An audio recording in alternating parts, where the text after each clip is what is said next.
I'm really loving the way that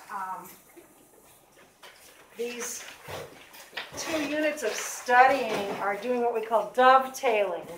You can look up here, you can see what I mean.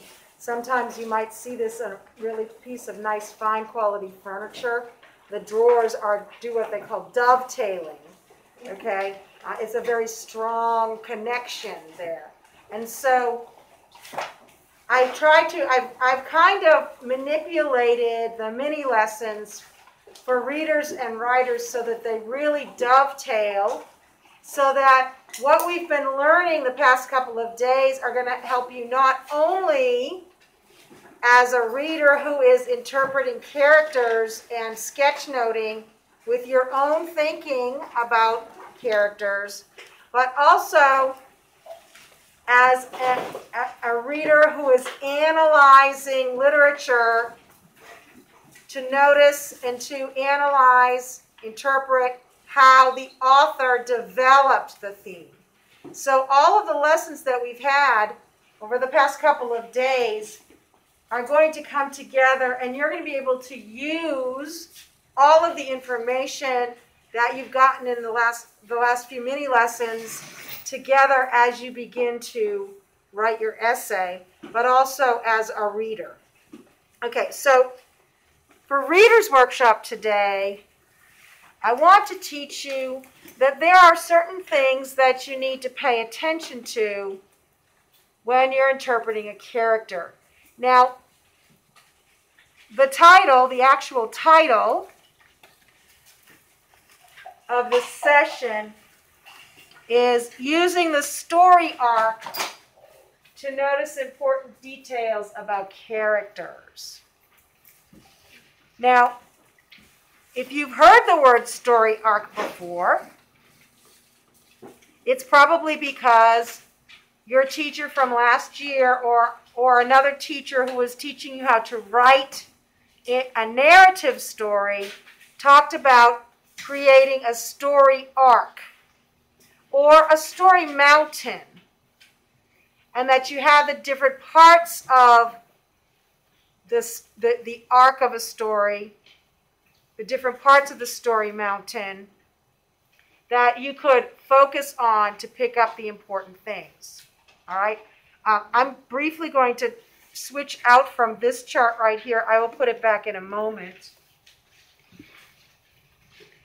But I just want to show you this really quickly, because this chart, which is also in your green packet, is a good way for you to review some of the things you already know about story arcs and story elements. And it's a handy reference for you to use during reading comprehension tests. And remember, I said the more that you use the charts in this reference packet, by the time we get to FSA testing, you will have looked at them so many times you'll be able to see them in your mind. So that's why it's important to use them.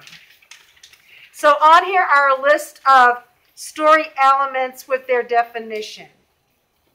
And if we look carefully over here where it says plot, these are the parts of the story arc that they talk about. The beginning that gives you the background information and sets up the setting. The rising action where the problem becomes evident.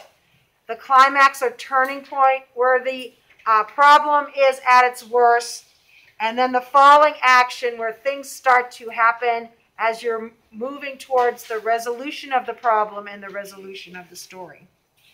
There are other terms on here that you are probably familiar with, and we'll talk about more as we go through, but just to let you know that this is where this chart is, that you can always refer to it. All right, so let's go back to the chart for this session and talk specifically about the things we want to pay attention when we're building an interpretation of a character. Now, you probably noticed when we used our animated short films to interpret characters you probably noticed that these were the things that you focused on. Because if you're a good builder of interpretation, if you're writing down what you're thinking, this is where you get your information. So as you're building an interpretation, you need to pay attention to the character's desires. What does the character want? Let's think about Mia in our read aloud front desk. What does Mia want? What does she want?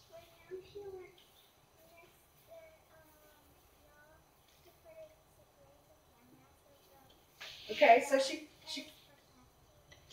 wants Mr. Yao to provide more protection for her and her family. That's one thing that she wants. What's another thing that she wants? Amelia?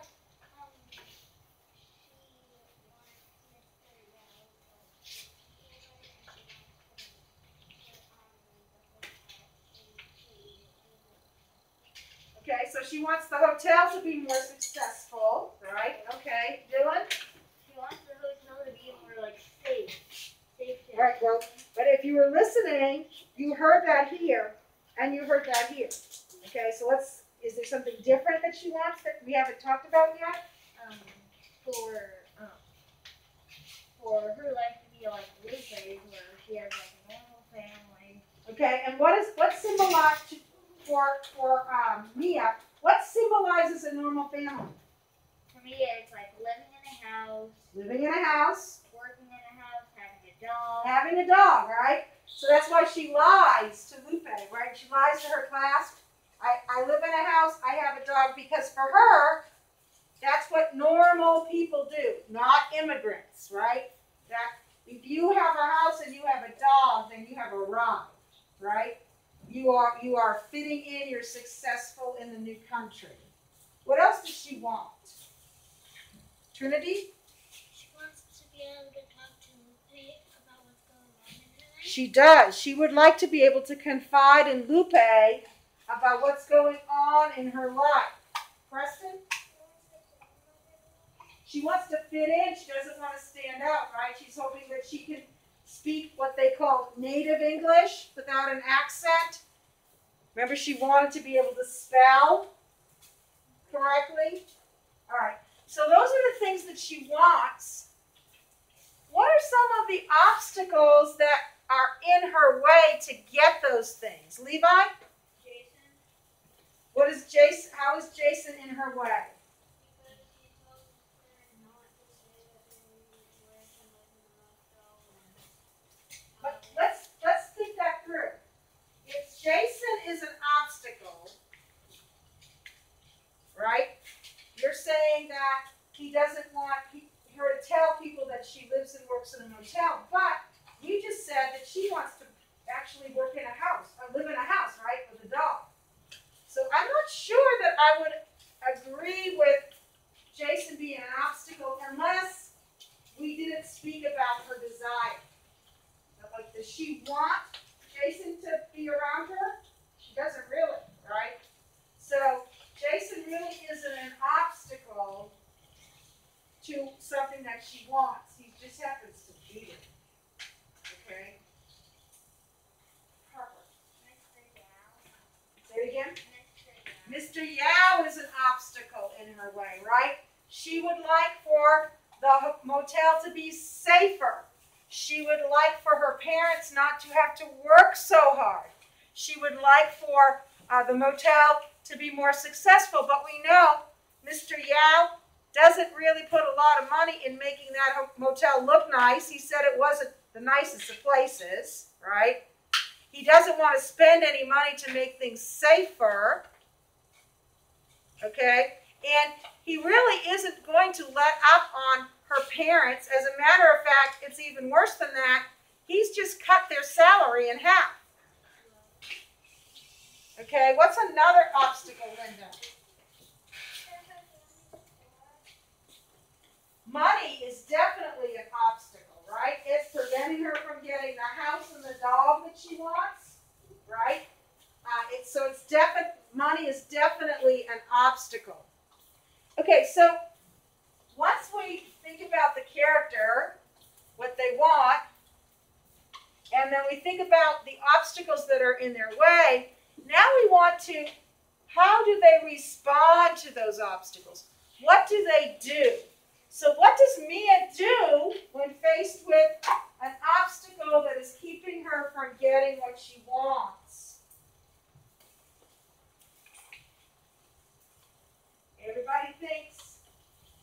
Everybody thinks. Don't just sit and wait for somebody else to give an answer. Because what's going to happen is that you're going to have to do this on your own one day and you won't be able to do it.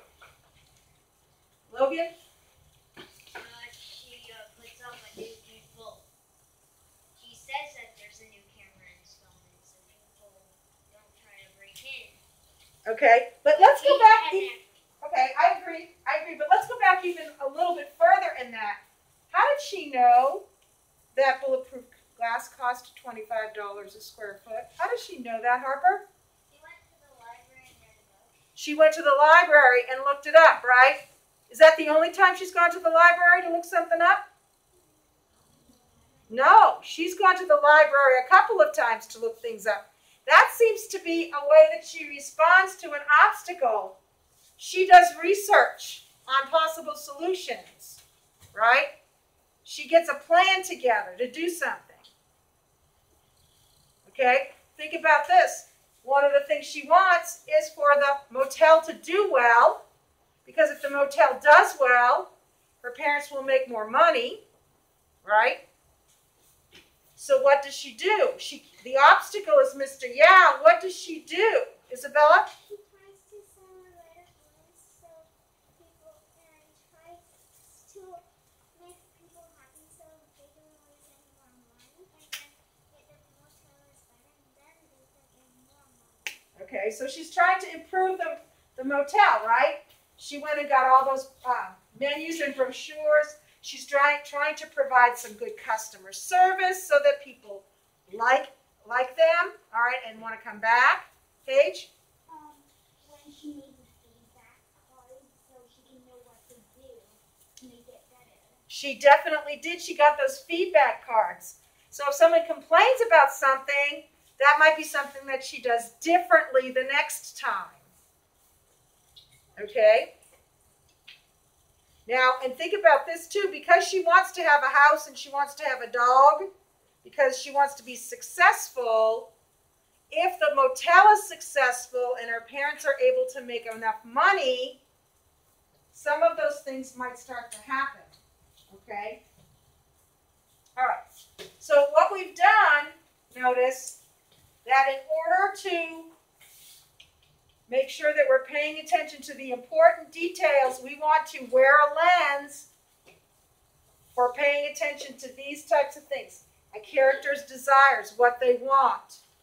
What is in their way? What is in the way of them getting what they want? And then how do they respond to the obstacles that are in their way? What do they do? All right. So when you're reading your independent book today, you're going to want to make sure that you're doing that and that those are the things you're sketchnoting about. Keeping in mind the work that we did when we were watching our animated shorts and sketchnoting our thinking. We want to make sure we get more thinking into our sketchnote journals as we go. Okay, if you have a red checker on your desk, you're getting a computer. You may only do iReady or Achieve Articles. So go ahead and move to get a computer. I'm going to be meeting with Ava, Dylan, and Preston up here. The rest of you are reading in your